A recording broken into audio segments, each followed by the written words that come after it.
Olá, boa noite.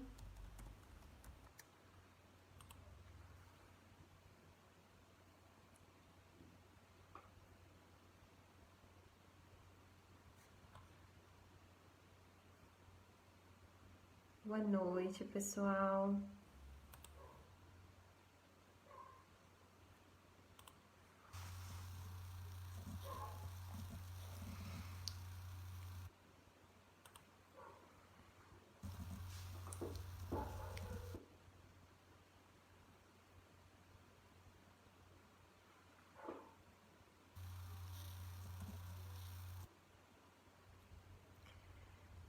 Então, boa noite, gente. Sejam muito bem-vindos.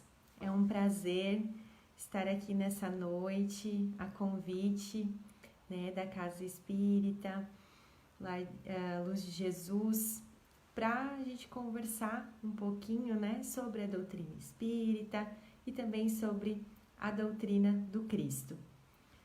Para nós iniciarmos e nos harmonizarmos, eu gostaria de fazer uma leitura, que é a leitura do livro Fonte Viva, o capítulo 11. Vou só puxar aqui um pouquinho para o ladinho. Que tem como tema Busquemos o Melhor. Por que reparas o argueiro no olho do teu irmão? Mateus, capítulo 7, versículo 3. A pergunta do mestre, ainda agora, é clara e oportuna. Muitas vezes, o homem que traz o argueiro num dos olhos, traz igualmente consigo os pés sangrando.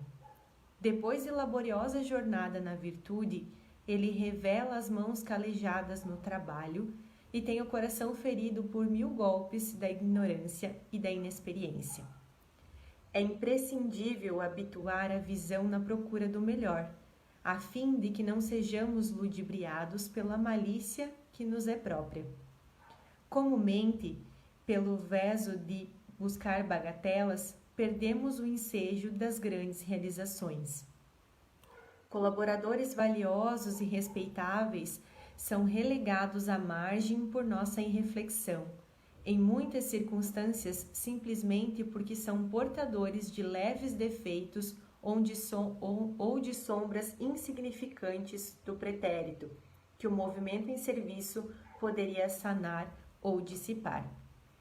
Nódulos na madeira não impedem a obra do artífice, e certos trechos empedrados do campo não conseguem frustrar o esforço do lavrador na produção da semente nobre. Aproveitemos o irmão de boa vontade na plantação do bem, olvidando as insignificâncias que lhe cercam a vida. Que seria de nós se Jesus não nos desculpasse os erros e as defecções de cada dia? E se esperarmos alcançar a nossa melhoria, contando com a benemerência do Senhor, por que negar ao próximo a confiança no futuro?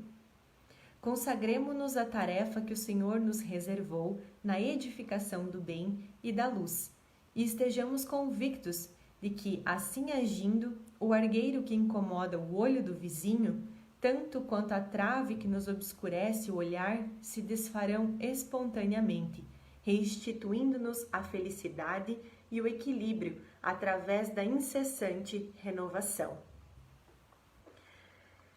E após essa leitura, eu convido a todos para que no conforto dos seus lares possam fechar os olhos e elevar o pensamento a Deus, a Jesus, nosso irmão, nosso guia, e ir se conectando com as energias boas, com os espíritos de luz que se encontram conosco nesse momento de estudos.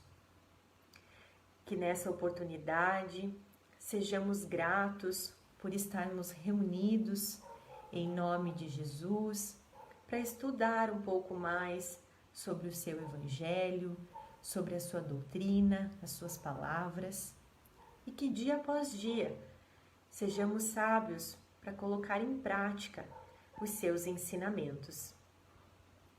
Que Deus, que Jesus sempre nos abençoe e caminha ao nosso lado, nos guiando pela senda do bem, do amor e da caridade. Obrigada, Senhor, pela oportunidade de estarmos encarnados, por nos encontrarmos nesse plano e por termos diversas pessoas que estão conosco, trilhando essa caminhada e nos auxiliando. Que possamos sempre evoluir juntos e estarmos juntos. Obrigada, Senhor, e que assim seja. Bom, gente, novamente, que alegria estarmos aqui, nessa noite para conversarmos um pouquinho a respeito do segundo capítulo do Evangelho segundo o Espiritismo, que tem como tema Meu Reino Não É Desse Mundo. Esse capítulo do Evangelho, ele nos traz 3 assuntos, e uma instrução dos Espíritos. O primeiro assunto que Kardec vem falar conosco é a respeito da vida futura. O segundo é sobre a realeza de Jesus. O terceiro, ele vem falar um pouquinho sobre um ponto de vista.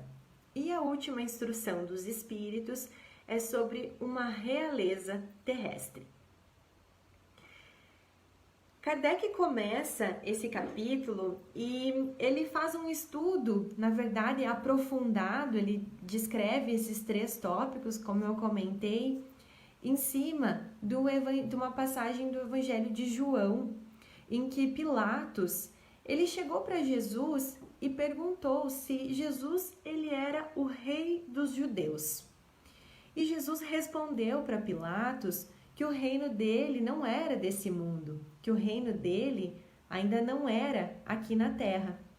E que se o reino dele fosse deste mundo, toda a sua gente haveria impedido, então, que ele caísse nas mãos dos judeus. E Pilatos, ele ficou intrigado com essa resposta. Mas como assim você é Deus, é rei, mas não é rei desse mundo? Então Pilatos novamente indagou, Jesus, perguntando se de alguma maneira ele poderia ser considerado rei. E Jesus respondeu que quem estava afirmando e dizendo que ele era rei era Pilatos, mas que o propósito dele de ter nascido, de ter vindo para a terra, era somente o de dar testemunho da verdade. E que aquele que pertence à verdade escuta a sua voz e escuta os seus ensinamentos. O que é que essa passagem ela quer nos dizer, Ela vem falar para nós sobre a vida futura. Nessa passagem, Jesus claramente se refere à vida futura como uma meta para a humanidade. De que forma? A vida futura ela deve ser o objeto de maior preocupação para nós enquanto nós estamos aqui na Terra encarnados. A maioria das máximas, dos ensinamentos do Cristo, muitos se reportam para a vida futura, que é nós trilharmos um caminho no bem, um caminho na caridade, um caminho no amor. Muito ele falou para nós nas entrelinhas sobre as vidas futuras. Muitas vezes, sem essa ideia de vida futura, alguns preceitos morais que foram defendidos pelo Cristo não teriam muita razão, ficariam um pouco vagos. E aqueles que não acreditavam na vida futura e que ouviam quando Jesus pregava e imaginavam que ele falava do presente, do aqui, do agora, acabavam não compreendendo o que ele realmente queria dizer. Por isso que nessa passagem do Evangelho de João, ele termina dizendo que aquele que pertence à verdade escuta a sua voz, escuta a voz de Jesus. Ou seja, aquele que entende, que vislumbra a vida futura e que entendia que ele não falava do aqui e do agora, então entendia os seus ensinamentos. O dogma da vida futura pode ter sido um dos eixos do ensino do Cristo. Segundo Kardec, aqui nesse capítulo, a vida futura ela tem que ser a nossa mira e que muitas vezes ela que vai nos confortar e vai justificar as anomalias que existem aqui na Terra e que a vida futura ela se mostra de acordo com a justiça divina, né? Que justiça melhor, que exemplo melhor de justiça divina nós poderíamos ter do que a oportunidade de ter múltiplas existências, de tentarmos dar o nosso melhor nessa existência e se caso der alguma coisa, a gente tem a oportunidade de numa nova reencarnação nos encontrarmos novamente para reparar certas coisas, certas situações. E tentando contextualizar um pouquinho sobre por que Jesus fala dos judeus, né? Por que Jesus cita os judeus nessa passagem? Apenas ideias muito imprecisas tinham os judeus acerca da vida futura. O povo, né, os judeus, eles acreditavam muito nos anjos, que existiam seres, então, que eram privilegiados pela criação. Só que mal sabiam eles que um dia nós, homens, também trilharíamos um caminho e nós podemos nos tornar anjos e compartilhar dessa mesma felicidade que eles acreditavam que os anjos tinham. Os judeus, eles também tinham uma visão muito terrena acerca das leis divinas. Eles acreditavam que, ao seguir as leis de Deus, então eles seriam recompensados com bens terrenos, com a supremacia sobre as demais nações ou com a vitória sobre os inimigos, assim como eles acreditavam que as calamidades e que as derrotas que o seu povo tinha também eram vistos como castigos divinos. Infelizmente, Moisés, né, que começou a introdução das leis, tanto das leis divinas como as leis mosaicas, na sociedade daquela época, ele não tinha muito o que fazer além de tentar tocar aquela coletividade da forma que eles realmente iriam compreender as leis divinas, que era fazendo o quê? Fazendo uma ligação entre o divino com as coisas deste mundo. E fica o convite da leitura do primeiro capítulo que fala não vim destruir a lei, em que justamente Kardec faz um estudo à luz da doutrina espírita com relação às três revelações, que seriam Moisés, o Cristo e o Espiritismo. E que depois, né, que Moisés então inseriu as leis mosaicas e um pouco das leis divinas na sociedade, mais tarde é que chega Jesus e vem revelar a existência de um outro mundo, que seria o reino dos céus, que é lá em que toda a justiça de Deus realmente segue o seu curso. Esse outro mundo, esse reino dos céus, ele é prometido para aqueles que cumprem os mandamentos de Deus, para aqueles que seguem as leis divinas na sua essência, e aonde os bons realmente poderiam encontrar as verdadeiras recompensas para o seu espírito.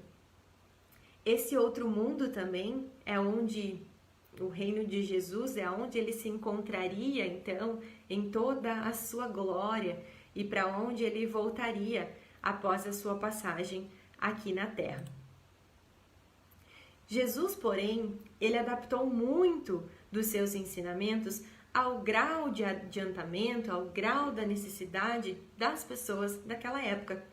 E por isso, ele julgou conveniente não expor todos os seus ensinamentos de uma forma completa, porque as pessoas elas ficariam vislumbradas com o que ele estava querendo dizer e não compreenderiam da forma como ele gostaria ou da forma que era necessário. E é por isso que nós vemos alguns ensinamentos de Jesus sobre a vida futura apenas como um princípio, uma lei da natureza na qual mais cedo ou mais tarde ninguém de nós vai poder fugir. Mas Kardec coloca nesse capítulo que todo cristão, da sua maneira, do seu jeito, crê na vida futura. Porém, essa ideia, ela é ainda muito vaga, muito incompleta. Às vezes até faz com que a gente se perca um pouco pensando sobre esse assunto.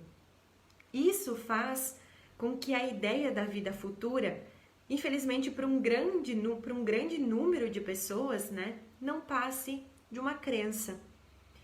Se eu deixar o questionamento aqui para vocês, do que é a vida futura? Vocês saberiam me responder nesse momento o que é a vida futura?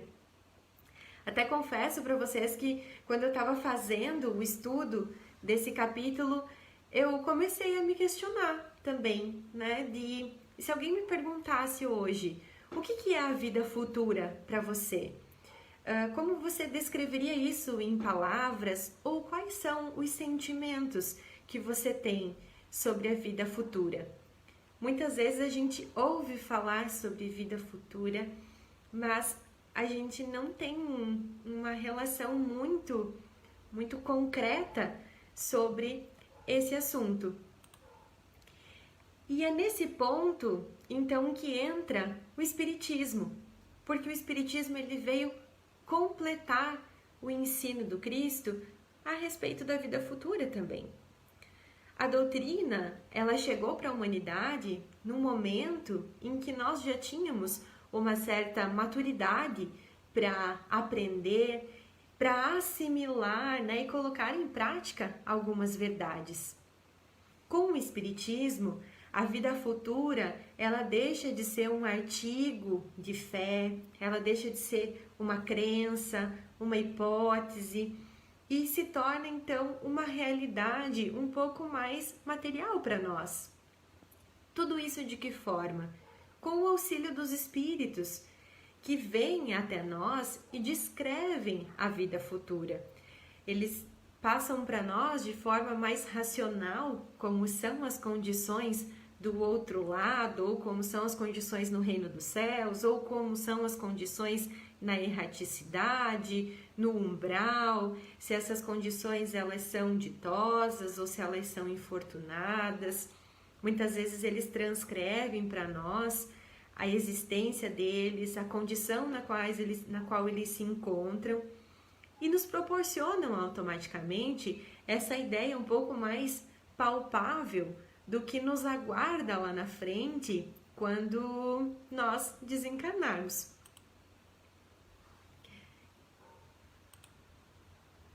O segundo tópico que Kardec vem falar para nós, também estudando essa passagem do Evangelho de João, que é a respeito da realeza de Jesus,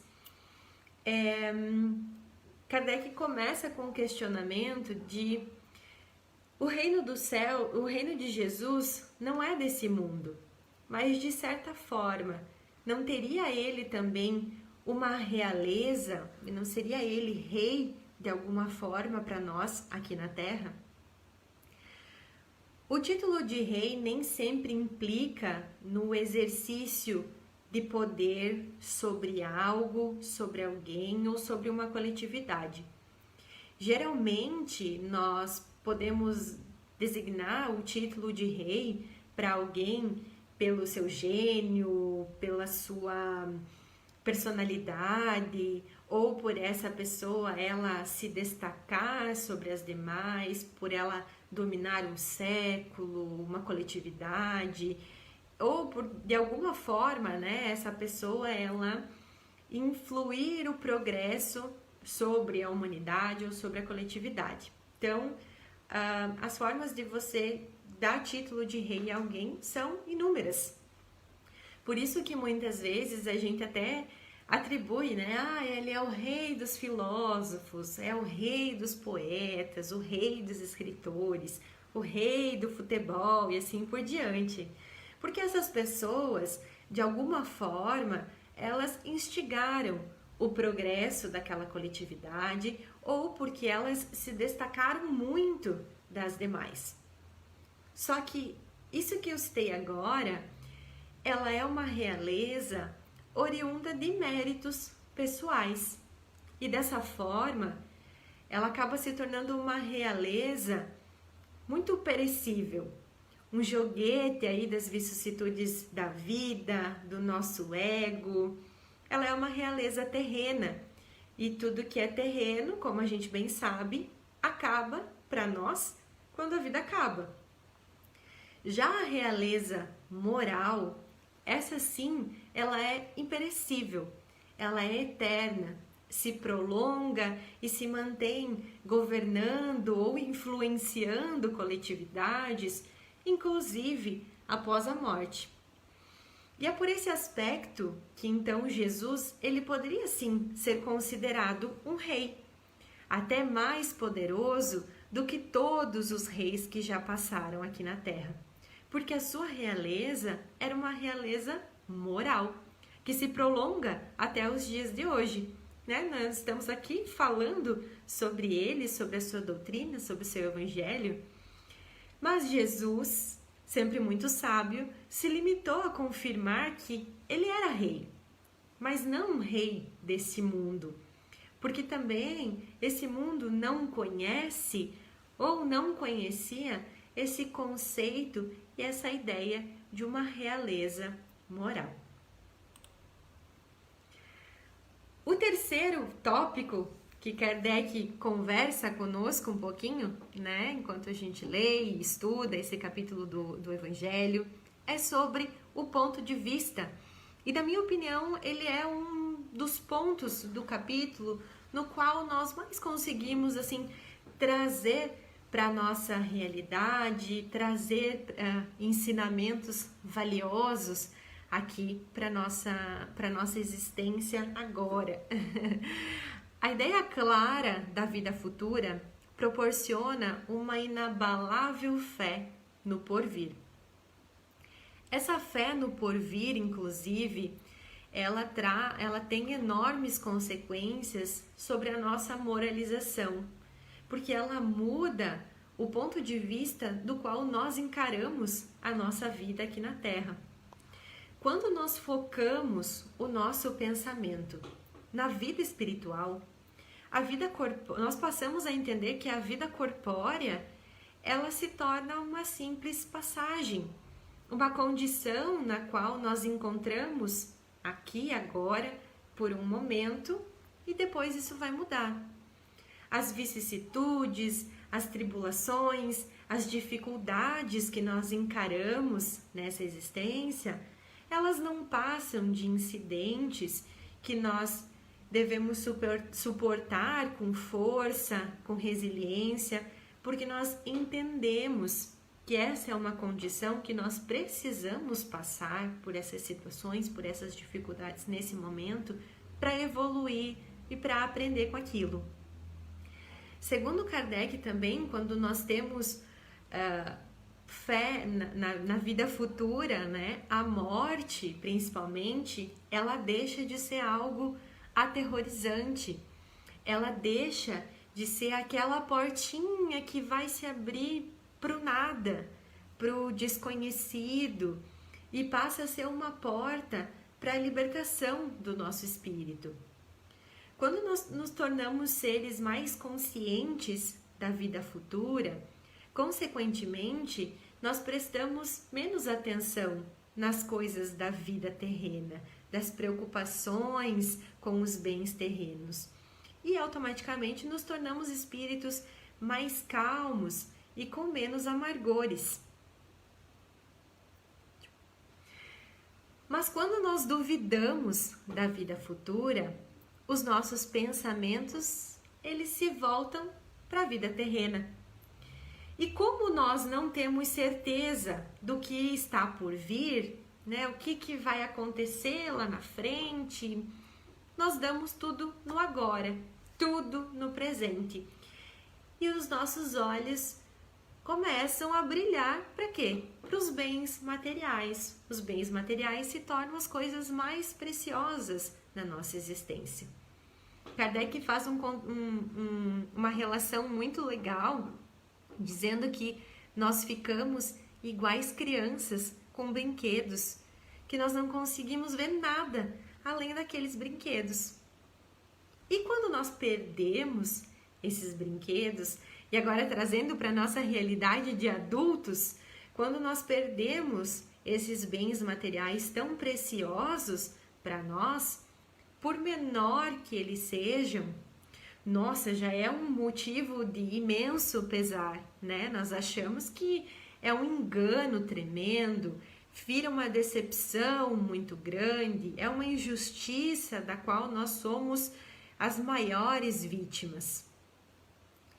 E esse pesar todo pela perca de um bem material não passa de orgulho e vaidade feridos, que transformam a nossa existência numa existência muito angustiante, aonde nós nos deparamos com constantes momentos de tortura, de decepções e poucos momentos de felicidade. O ponto de vista na vida corpórea ocasionam também com que tanto o mal que nos atinja quanto o bem, eles tenham uma importância muito maior para os nossos olhos. Então, às vezes, a pessoa faz uma coisa para nós que nem era de todo mal, mas nós nos sentimos muito afetados por isso. Assim como a pessoa, às vezes, ela só faz uma gentileza e, nossa, ela fez um bem enorme para nós, porque as coisas ficam um tanto quanto distorcidas na nossa visão. E para aqueles que encaram a vida terrena do ponto de vista da vida futura, esses sim são aqueles que conseguem perceber que tanto os grandes como os pequenos, eles podem, até Kardec coloca, ser facilmente confundidos com formigas num monte de terra. Né? Quando você olha para um monte de terra com formiga, você consegue identificar quem é maior, quem é menor? Não tem como, né? Quem encara a vida terrena do ponto de vista da vida futura, entende que proletários e potentados são da mesma estatura e lamenta que muitas vezes nós, e digo nós como, né, nós como humanidade, como seres humanos, né, que muitas vezes a gente se entrega demais para conquistar algo ou um lugar que não vai levar nós a lugar nenhum. E é por esse e outros motivos que a importância nos bens terrenos, ela está sempre contrária à fé na vida futura. Porque os bens materiais, eles vão ficar aqui na Terra, enquanto a nossa alma, os nossos conhecimentos, aprendizados, vivências, essas são as coisas que nós levaremos após o desencarne, que nós carregaremos conosco durante as nossas existências e que nós realmente vamos fazer bom uso enquanto estivermos na erraticidade. Só que se todos nós pensássemos somente na vida futura, tudo na Terra entraria em decadência, porque ninguém mais então pensaria nas coisas terrenas. Mas não, mesmo pensando na vida futura, instintivamente nós pensamos no nosso bem-estar. Só que nós temos que pensar no nosso bem-estar como algo que é por pouco tempo, porque nós vamos pertencer a essa realidade por pouco tempo. E nós temos que também cuidar para que essa nossa estada aqui seja a melhor ou a menos mal possível. Ninguém que tenha um espinho embaixo do pé vai continuar andando com ele, né? Vai retirar para que possa ficar bem e voltar ao seu curso normal. E assim acontece com a nossa vida. O desejo do bem-estar força para que a gente busque o melhor para nós. Isso tem muito a ver com o instinto. O instinto é uma coisa que a gente muitas vezes não tem controle. E nesse caso de buscarmos o melhor, o bem-estar para a nossa existência, é o instinto de progresso e conservação, duas leis da natureza aí que falam mais alto dentro de nós. Por isso que aquele que se preocupa com a vida futura consegue viver de uma forma equilibrada, porque pensa na vida futura e pensa nos bens materiais também, mas não dá mais importância do que é necessário para esses bens materiais. Então consegue se alegrar com as conquistas, fazer bom uso daqueles bens materiais que tem para levar essa existência, mas facilmente se consola com os insucessos e com as percas do caminho, que são inevitáveis. Por quê? Porque está pensando naquilo que aguarda ele lá na frente. Deus, uma coisa que nós temos que ter assim, né, intrínseco dentro de nós, é que Deus ele não condena os bens terrenos, mas os abusos desses bens em detrimento das coisas da alma. Ou seja, Deus ele condena os excessos, os exageros. Aquele que se identifica com a vida futura, ele se assemelha a um rico que consegue perder sem muita emoção uma pequena quantia. E o Espiritismo, ele vem para nos auxiliar, para dilatar esse pensamento, esse ponto de vista sobre os bens terrenos e sobre as coisas da alma. Em vez de uma visão muito acanhada e mesquinha de nos concentrarmos na vida atual, no aqui e no agora, o Espiritismo ele vem mostrar para nós que a vida ela é um elo harmonioso na obra do Criador. O Espiritismo mostra para nós a solidariedade que conjuga todas as nossas existências, como foi falado lá no início, a possibilidade de darmos o nosso melhor agora e se faltar alguma coisa, nós temos novas existências nas quais nós podemos vir e dar o nosso melhor e reparar aquilo que nós não conseguimos nessa. Assim como o Espiritismo também vem dilatar a questão da solidariedade, da fraternidade entre todos os seres desse mundo e também de todos os mundos que sabemos aí que também são habitados. E para finalizar o ensinamento, né, desse capítulo a respeito da vida futura, Kardec ele traz uma comunicação que é assinada por uma rainha da França, dada em 1863. E essa rainha ela começa dizendo que quem melhor do que ela poderia compreender a verdade dessas palavras, que o reino de Deus, de Jesus, não é deste mundo.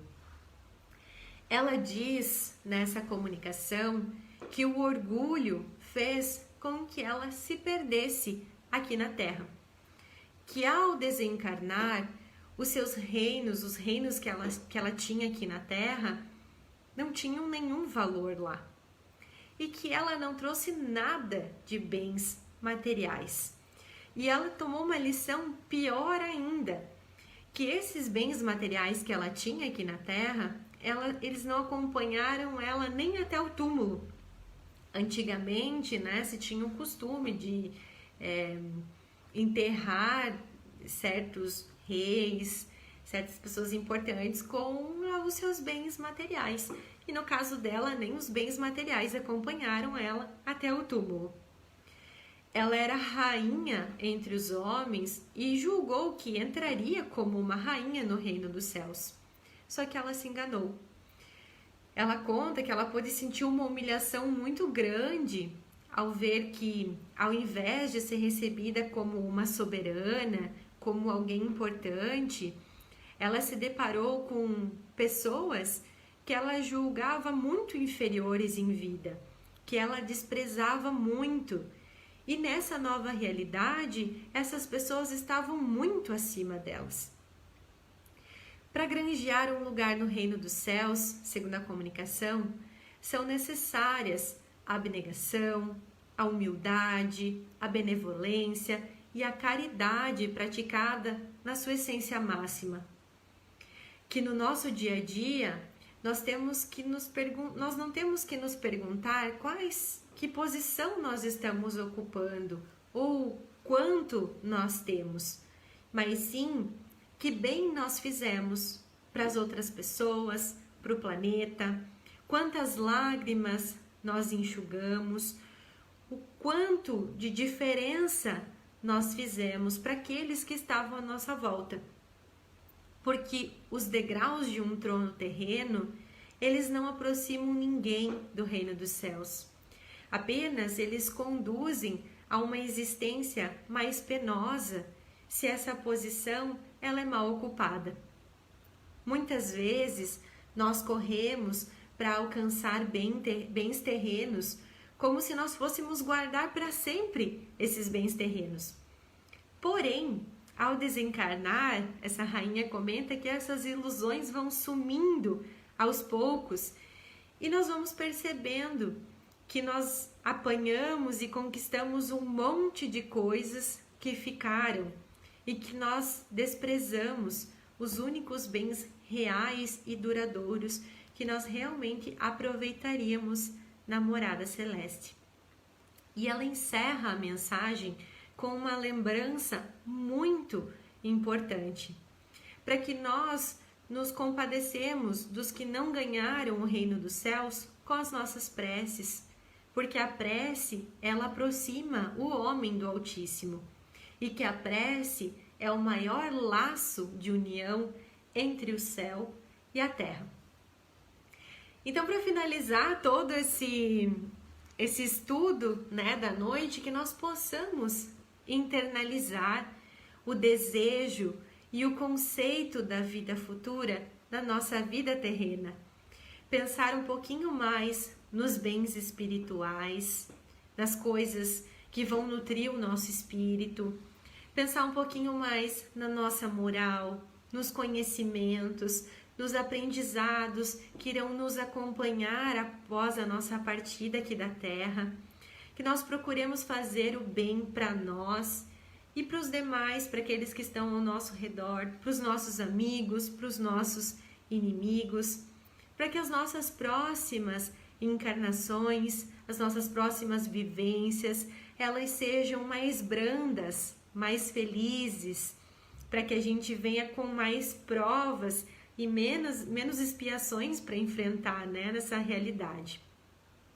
Fica o convite para a gente internalizar que os bens materiais, eles são sim importantes para que a gente tenha uma boa passagem aqui na Terra, mas que nós tenhamos o senso para fazer um bom uso desses bens, que a gente foque no reino dos céus, porque é lá que estará toda a nossa honra e a nossa glória. É lá que nós realmente iremos ser recompensados por tudo aquilo que nós fizemos ou que nós deixamos de fazer aqui na Terra. Certo, gente? Obrigada e boa noite. E para a gente finalizar, novamente, eu convido a todos para fechar os olhos, sentar confortavelmente nos seus assentos, poltronas, enfim, para que sintam o aconchego dos seus lares e mantenham o pensamento elevado a Deus, a Jesus, aos espíritos de luz que nos acompanham, não somente nesse momento de prece e de oração, mas durante o resto dessa semana e durante essa existência. Que de alguma maneira possamos estar sempre conectados com o Altíssimo e que assim Ele possa guiar o nosso caminho na senda do bem e do progresso. Que todas as oportunidades, sejam elas felizes ou difíceis, que olhemos e encaremos essas situações pelo lado positivo e sejamos gratos e possamos aprender algo com isso. Que nos momentos de tristeza, de dificuldade, internalizemos Jesus, Deus, nos nossos corações, que nos voltemos para dentro e nos conectemos em prece com o Altíssimo. E Ele jamais nos negará o seu apoio. Senhor, obrigada pelos nossos lares, pela nossa saúde, pelas pessoas que estão conosco nessa caminhada. Esperamos nos encontrar novamente na próxima terça-feira para falar dessa doutrina de luz, de amor e de esclarecimento. Uma semana iluminada para todos nós. Obrigada, Senhor, e que assim seja. Uma boa noite a todos e até a próxima terça-feira.